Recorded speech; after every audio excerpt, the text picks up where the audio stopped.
Hello, welcome to another reading of Hot Flash Divas. I'm author Shirley B. Garrett. Today I'm reading chapter 58, When You Stop Looking. After a day on the beach, my nose was pink and I needed a break from group activities with the divas. If I had to watch my friends smooch with their newfound love interest one more time, I might barf out all the green jealousy filling my gut. I wonder if they felt this way when things were all lovey-dovey between Todd and me. I told the divas to enjoy their dates without me. They protested at first, concerned about leaving me alone. Letitia planted her fist on her hips. "What are you going to do all by your lonesome?" Her patriotic bathing suit cover-up flapped in the breeze, making her look like a flag at half-mast. "I'm a murder mystery. I'm dying to read it." I chuckled, but no one else joined me. "Did you get it? Dying?" They all stood there, their gazes drilling into me. I shrugged, turned, and walked over the walkway and parked my backside on one of the turquoise lounge chairs by the pool. "Come on, Fee. We'll worry about you." Gina plopped down on the chair beside me and laid her head on my shoulder. "No, you won't. After a few poor Phoenix remarks, Chris will have your total, undivided attention, as it should be." I made shooing motions with my hands. "We'll do girls' night out tomorrow when the guys have to be somewhere else." "Maybe Phoenix needs some time to herself, ladies." Kat gave each of them a measured look. "Call us if you need us for any reason." She reached into her beach bag and tossed me some keys, which I caught midair. "Here are the keys to the minivan." That decided, they finally left me to fend for myself. I grunted as I rose from the chase lounge. Good grief, when did I start grunting when I stand up? I'm not that old, am I? To prove that I was still a vital woman, I walked up the 5 flights of stairs to my room and arrived only a tad winded. I felt better about myself. After a warm shower, I dressed, applied makeup, and styled my hair.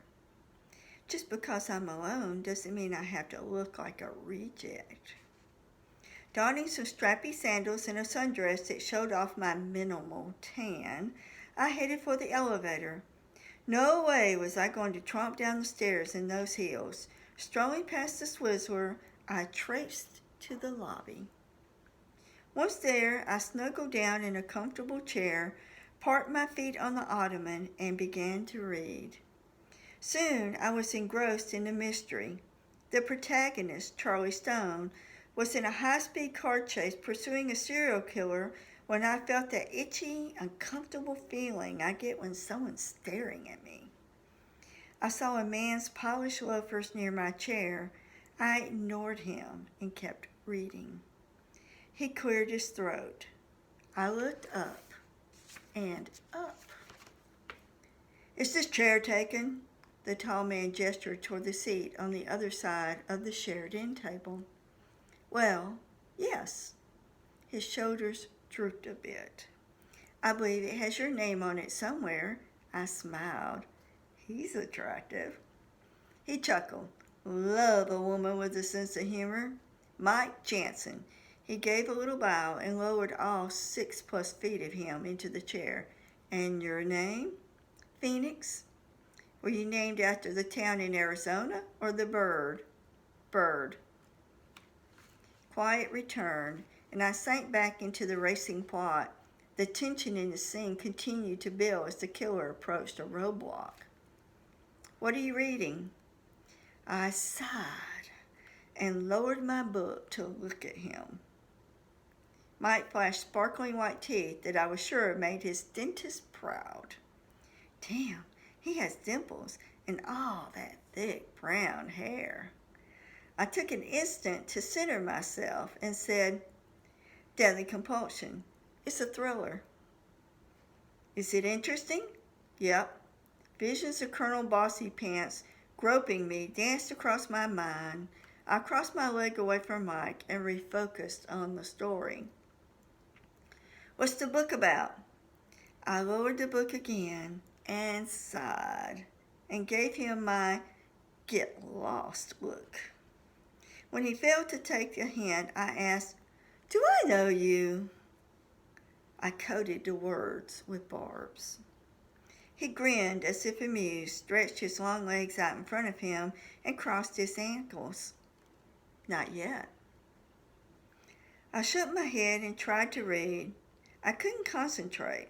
I felt the prickle of his stare. Good grief, Phoenix. He has other things to do than gawk at you. I glanced over to prove my point. He was indeed staring at me. Why are you watching me? Irritation bled into my words. You're a beautiful woman. I rolled my eyes and raised my book to eye level. I'll be damned. You really don't know that you're beautiful. I ignored him and reread the same page 3 times. That book must be interesting. I turned to face him. His grin widened to display his dimples to maximum advantage. My lower regions tingled. Why am I such a sucker for dimples? A guy I dated in college discovered my middle name is Dixie. He'd sing, I wish I was in Dixie, every time he tried to invade my panties. The song now played in my head. It struck me weird that I should remember that song now. Is that book so interesting that you wouldn't consider having dinner with me tonight? I don't know. I cocked a brow. How fascinating are you? I looked him up and down. He wore khaki pants with a blue dress shirt open at the collar. The sleeves were turned up to reveal sexy tanned forearms. He coughed out a laugh. Apparently not as intriguing as you. What makes you think I'd go eat dinner with you? I'm a nice guy, you're a lovely lady, and we both need to eat. He shrugged, as if it made logical sense. I'm not sure what happened to my good sense, or my rules about dating. Pheromones invaded my lady parts, and all the blood left my brain. Before I thought it through, I was sitting in Mike's rental car en route to Floyd's Shrimp House singing Dixie in my mind.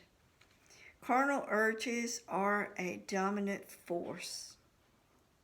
Floyd's boasted a large white sign with red lettering that declared, all you can eat popcorn shrimp, $9.99. Giant red neon shrimp stood on each side of the sign. Statues of pelicans rested on the roofline where the stairs led to a porch. A waiter led us to prime seats on the deck overlooking the Gulf. Mike pulled out my chair and I thanked him. After several minutes of indecision, I settled on a menu item. Know what you want? He peered at me over his menu. I'm thinking about boiled shrimp. What about you? Fried oysters. He pumped his brows in a comical way and gave me a sexy, wicked grin. Way down south and chimed in my head. A bronzed, perky waitress popped over to our table. She looked like she was still in high school. Hey, y'all, what would you like to drink?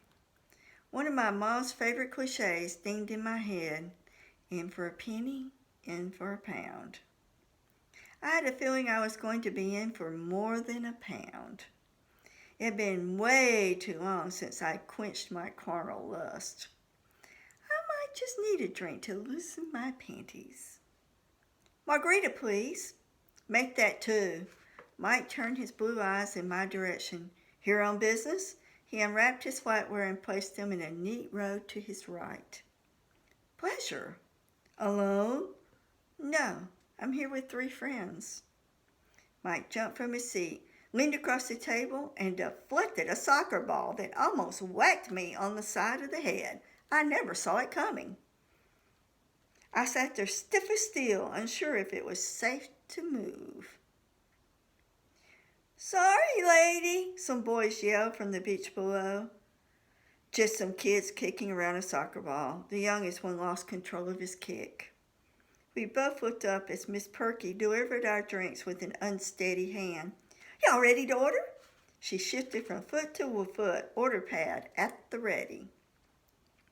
Mike made a palm-up signal in my direction, indicating I should order first. I let go of my pent-up breath. I'm more traumatized by Colonel Bossy Pants than I realized. The broiled shrimp, please, with fries and steamed veggies. Our waitress bounded away toward the kitchen to place our orders, her blonde ponytail swishing from side to side. "Wanna bet she's a cheerleader?" Mike winked and raised his drink to his lips to take a sip. "No way I'll take that bet. I've already named her Miss Perky in my mind." He paused and cocked his head. "Funny, I thought I was the only one who gave people pet names. Where do you live?" "Huntsville, Alabama." "You?" "I work for NASA. Just moved to Huntsville from Houston." Small world." I eased my overfull margarita close before picking it up to take a sip. "What's your job at NASA?" "Physicist and electrical engineer." "You?" "Psychologist." His eyes briefly widened as he placed his drink on the table. I waited for the usual response of, "So, does that mean you're analyzing me? Or, let me tell you about this problem I had." He said neither. "So you're traveling with friends." He cocked a brow that seemed to ask, "Where are they now?" "Yes, they're out on dates." I reached for my napkin-wrapped flatware and began to unroll it. "What happened to your guy, if you don't mind me asking?" He didn't seem to think we were a good match. I slid the flatware to the table and laid the napkin in my lap. "Oh?" He placed his forearms on the table and clasped his hands in front of him, giving me his full attention. He spent the entire blind date last night trying to boss me, and then he attempted to grope me on the dance floor of a local club. Let's just say I wasn't tolerant of that behavior. His eyes strayed to his muscular forearms. His fingers were long and his nails were well kept. He sat back in his chair frowning. "That's no way to treat a lady." Ready to change the subject from Colonel Bossy Pants, I said, "Anyway, my friends and I came down to get away and have some fun on the beach." "Have y'all been friends long?" He leaned an elbow on the table and placed his chin in his hand. "I've been friends with Gina since grade school, but we became friends with Letitia and Kat while we were attending the University of Alabama." I wiped salt from my mouth with a napkin. Mike lifted his glass in a toast. "Roll Tide." I smiled. "I knew there was something I liked about you. Did you attend Alabama, or are you just a fan?" "I'm an alumnus." His attention strayed to the beach soccer game. I followed his gaze intense. Those kids were moving closer to us. One of the taller boys kicked the ball toward the ocean. Soon they were all in pursuit, kicking up sand as they ran. I realized I was holding my breath and exhaled my relief. Mike was staring at me with a quirky smile. Feeling his attraction to me, I started blathering. Letitia, bless her heart, is an Auburn fan, but she received a scholarship to Alabama. Her dad is a die-hard Auburn guy, so it nearly killed him to have his baby girl go to the enemy school. Mike chuckled. I bet it did. "Here's your food, y'all," Miss Perky said in a sing-song voice. Mike's fried oysters piled next to a steaming baked potato and asparagus looked delicious. The sight of my boiled shrimp, fries, and steamed veggies triggered a Pavlovian reaction, causing me to salivate as my stomach growled. "Sounds like your stomach thinks you've been neglectful." Mike stabbed an oyster and ate it. I sniffed and rolled my eyes heavenward. This food smelled delicious. I placed my napkin back in my lap and began peeling shrimp. Dunking one in the cocktail sauce, I bit off close to the tail and chewed. Mmm. Good? Mike looked up. Oh, yeah. I'd forgotten how good boiled shrimp is when it's fresh. I crunched into a crispy hush puppy and chewed while I peeled another shrimp. I swiped it through the sauce and ate it. My throat felt scratchy. I cleared it and drank some of my drink. I waved to Miss Perky and croaked, "Water!" "Phoenix, are you okay? Your face looks blotchy." I felt like my throat was swelling. I clutched it with both hands. "Are you choking? Do you have food stuck in your throat?" Mike was out of his chair with his hand on my arm. I shook my head no and gasped, "Can't breathe." Mike's voice boomed across the room. "Is there a doctor in the restaurant? This lady can't breathe." Two burly guys wearing gray uniform shirts sat 2 tables over from us. They jumped to their feet. A chair banged to the floor. "We're paramedics," said the blond one. He reached me first, looked at my plate and asked, "Ma'am, are you allergic to shellfish?" I shrugged. "Do you feel like your throat is closing?" asked the dark-haired paramedic. I nodded yes. The blond guy told his partner, "Go get the case. She's beginning to look like a grouper. See her lips?" I thought, "Grouper? What's wrong with my lips?"